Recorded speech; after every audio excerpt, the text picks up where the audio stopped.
Auto চালকজনে বহুত দিনৰ পাছত অটো ষ্টেণ্ডত আহিল কাৰণ মাকৰ গা বেয়া হোৱাৰ কাৰণে তেওঁ অটো চলাব পৰা নাছিল তেওঁ হস্পিটেলত থাকিব লগা হৈছিল আজি বহুত দিনৰ পাছত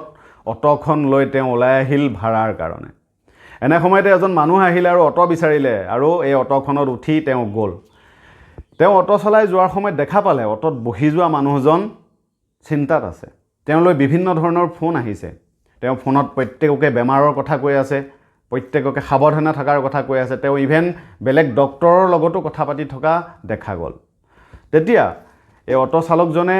বহি যোৱা মানুহজনক সুধিলে স্যাৰ আপোনাক বহুত চিন্তাত থকা দেখা পাইছোঁ আপোনাৰ কিবা অসুবিধা হৈছে নেকি তেতিয়া এই মানুহজনে ক'লে আচলতে মই এজন ডক্টৰ হয়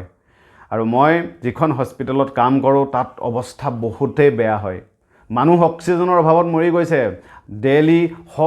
হাজাৰজন মানুহ আহিছে মই একো সহায় কৰিব পৰা নাই ইভেন আজি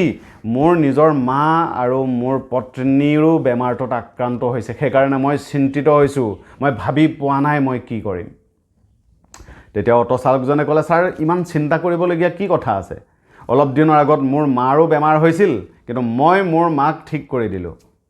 তেতিয়া ডক্টৰজনে ভাবিলে এই তুমি অটো চালকজনে তোমাৰ মাক কেনেকৈ ঠিক কৰিলা তুমি কি ডক্টৰ নেকি তেতিয়া অটো চালকজনে ক'লে মই ডক্টৰ নহয় কিন্তু মোৰ মাক মই ঠিক কৰি দিলোঁ মোৰ মা আজি সুস্থ আৰু আহি ঘৰত আছে তেতিয়া ডক্টৰজনে সুধিলে যে কেনেকৈ মোক কোৱাচোন তেতিয়া অটো চালকজনে ক'লে মোৰ মা বহুত বেছিকৈ গা বেয়া হৈছিল আৰু মই হস্পিটেলত লৈ গ'লোঁ হস্পিটেলত লৈ যোৱাৰ পাছত ICUত থ'ব লগা হ'ল আৰু ডক্টৰে মোক আহি ক'লে যে মাৰ বয়স বেছি হৈছে আৰু সেইকাৰণে অলপ ক্ৰিটিকেল কণ্ডিশ্যনত আছে মোৰ মায়ে বহুত ভয় খাইছিল মায়ে ভয় খাই জীয়াই থকাৰ আশা এৰি দিছিল আৰু মোৰ ভণ্টিক কোৱা মই শুনা পাইছিলোঁ যে মই আৰু বেছি দিন জীয়াই নাথাকোঁ তহঁত ভালকৈ থাকিবি ডক্টৰে মোক ক'লে যে আমি আমাৰ ফালৰ পৰা চেষ্টা কৰিম কিন্তু সঁচাকৈ বহুত ক্ৰিটিকেল কণ্ডিশ্যন কিন্তু মই মোৰ মাক আহি কোনো দিন এইবিলাক কথা মই কোৱা নাছিলোঁ মই মোৰ মাক হাঁহি আহি কৈছিলোঁ মা তোমাৰ একো হোৱা নাই জ্বৰ হৈছে আৰু গেছ হৈছে ডক্টৰে তোমাক দৰৱ দিব কেইটামান ইনজেকশ্যন দিব তোমাৰ ভাল হৈ যাব চিন্তা কৰিবলগীয়া কোনো কথা নাই তোমাক 4-5 দিনত ঘৰত পঠাই দিম বুলি কৈছে ডক্টৰে মোৰ কথাবিলাক শুনা পাই মই সদায় প্ৰত্যেক মুহূৰ্ততে মাক মোটিভেট কৰি আছিলোঁ মাক কৈছিলোঁ ডক্টৰৰ লগত মই এইমাত্ৰ কথা পাতি আহিলোঁ ডক্টৰে কৈছে তোমাৰ আগতকৈ বহুত ভাল হৈছে মোৰ কথাবিলাক শুনি মায়ে হাঁহিছিল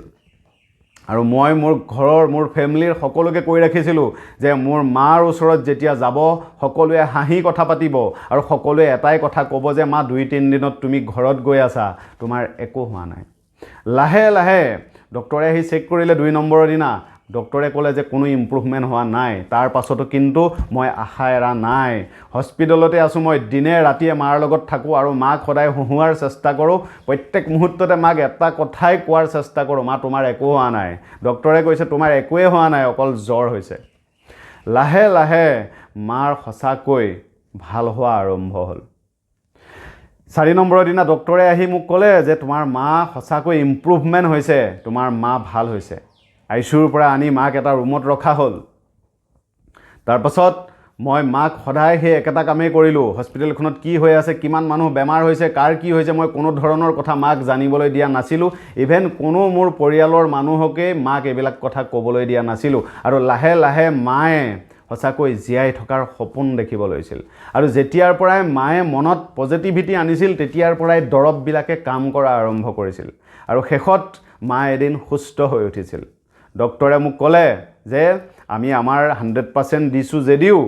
দৰৱতকৈ কিন্তু তোমাৰ মাক বেছি কাম কৰিলে তোমাৰ মৰম আৰু মোটিভেশ্যনে কাৰণ মায়ে জীয়াই থকাৰ আশাটো এৰি দিয়া নাছিল আৰু সেই কাৰণে ইমান বয়স হোৱাৰ পাছতো মা সুস্থ হৈ উঠিল সিম্পল কথা আজিৰ সময়ত প্ৰত্যেকজন মানুহে ভয় খাই আছে কি হ'ব কি নহ'ব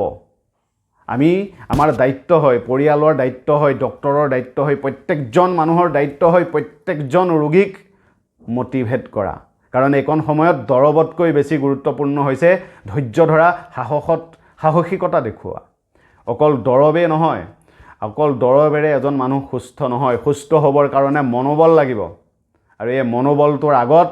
পৃথিৱীৰ প্ৰত্যেকটো বস্তু দৰৱে হাৰ মানে এজন মানুহে যদি জীয়াই থকাৰ ইচ্ছা হেৰুৱাই দিয়ে তেওঁ কোনো দৰৱে ভাল কৰিব নোৱাৰে কোনো ডক্টৰে ভাল কৰিব নোৱাৰে সেইকাৰণে সকলোকে এই ভিডিঅ'টোৰ দ্বাৰা এটা কথাই বুজাব বিচাৰিছোঁ প্ৰত্যেকেই আপোনাৰ ঘৰত যদি কাৰোবাৰ গা বেয়া হয় ছাপোৰ্ট কৰক, সকলোকে মটিভেট কৰাৰ চেষ্টা কৰক, কাকো ভয় খোৱা কোনো প্ৰয়োজন নাই। পাছত যি হ'ব ভগৱানৰ হাতত, ডক্টৰৰ হাতত। কিন্তু আপুনি তেওঁক এনে এটা পৰিৱেশ বনাই দিব পাৰে য'ত তেওঁক আপুনি হহুৱাব পাৰে, য'ত তেওঁক ৰিয়েলাইজ কৰাব পাৰে যে আপোনাৰ একো হোৱা নাই, অলপ খালি গা বেয়া হৈছে, 2-1 দিনত ভাল হৈ যাব। চাব ইয়াৰ ৰিজাল্ট 100% পাব। ডক্টৰজনে হাঁহিলে আৰু অটোৱালাজনক ক'লে যে ধন্যবাদ তুমি মোক ইমান ধুনীয়াকৈ কথাখিনি বুজোৱাৰ কাৰণে। আজিৰ পৰা মই যাম আৰু প্ৰত্যেকজন ৰোগীক মটিভেট কৰাৰ চেষ্টা কৰিম। আজিৰ পৰা মই ঘৰত গৈ মোৰ মা আৰু ৱাইফক ক'ম যে তোমালোকৰ একো হোৱা নাই, মই আছোঁ, কিহৰ চিন্তা। সকলোকে অনুৰোধ কৰিছোঁ ভিডিঅ'টো শ্বেয়াৰ কৰক প্ৰত্যেকৰ কাৰণে, কাৰণ আজিৰ সময়ত বেমাৰটোতকৈ বেছি মানুহ ভয়ত মৰিছে। এইকাৰণে আমি সকলোৱে সাহস দেখুৱাটো বহুতেই প্ৰয়োজন।